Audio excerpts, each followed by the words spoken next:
ভাগীরথীর এপারে কাটোয়া আর ওই যে দূরে যে নৌকাগুলো দেখা যাচ্ছে ওখানে স্তূপাকৃত যে বালি রয়েছে এই বালি কার্যত চোরা পথে চলে যায় এবং সন্ধ্যার পরে ওই নদীয়ার এই অঞ্চলে নৌকার পর নৌকা নৌকার পর নৌকা কার্যত ওখানে বালি লোড হয়।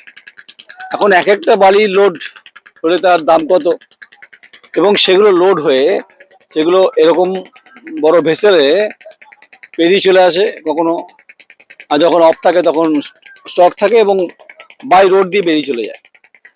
প্রশ্ন হতে পারে যে নির্বাচনের সঙ্গে যে ভাগীরথী বালির কি সম্পর্ক আছে? সম্পর্ক তো আছেই, কারণ এই বালি থেকে ভাগীরথীর যে এই যে পাড়ে যে নৌকা রয়েছে যেখানে বালি স্ট্যাক করা আছে, আমি দেখাতে বলো দিকে, এখানে আনপ্যারালাল ইকোনমি চলে। যে আনপ্যারালাল ইকোনমির সঙ্গে শাসক দলের প্রত্যক্ষ ও পরোক্ষ মদত রয়েছে, কারণ ভাগের পানি সবাই পায়। পানি মানে জল, জলের পারে হচ্ছে যে বালি, এবং এই ভাগীরথীর বালি খুব ইম্পর্টেন্ট, আর ভাগীরথীর মাটি খুব ইম্পর্টেন্ট, কারণ এই মাটি পলি মাটি, যে মাটিও কার্যত পাচার হয়, যেটা জলঙ্গি ফলঙ্গি হরিহরপাড়ার দিকে আছে। কিন্তু এই সামগ্রিকভাবে যে এই ঘটনা একটু আজকে ঘটছে এরকম নয়, এটা দীর্ঘদিন ধরে ঘটছে এবং দীর্ঘদিন ধরে চলছে এটা।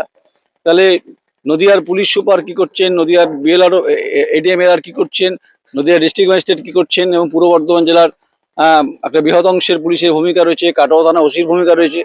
এই গোটা ঘটনাটা যেভাবে চক্ষু চরকগাছ অবস্থা, যারা খেটে খাওয়া প্রান্তিক স্তরের শ্রমজীবী মানুষ, তাদেরকে জীবনে রোজগার করতে কিন্তু কালঘাম ছুটে যাচ্ছে, কিন্তু এক শ্রেণীর লুটেরা এবং হচ্ছে এই ভাগীরথীর যে বালি লুট করে যেভাবে কোটিপতি হয়েছে, তারা শহরে, কাটোয়া শহর হোক কলকাতায় হোক, তারা প্রাসাদতম তারা বাড়ি তৈরি করেছে।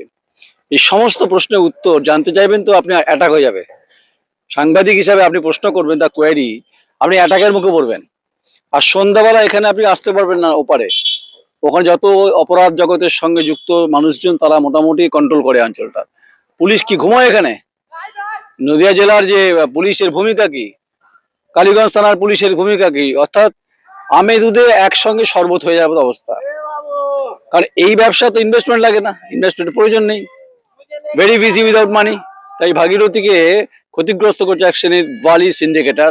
এ প্রশ্নের উত্তর আমরাও খুঁজছি, জনগণও খুঁজবে। নির্বাচনে এটা ইস্যু হবে কিনা, কালীগঞ্জ থেকে পরিষ্কার হবে, কাটোয়া থেকে পরিষ্কার হবে। নমস্কার, আমি নয়ন রায়, আমার চিত্র সাংবাদিক জয় মণ্ডল, নদিয়া।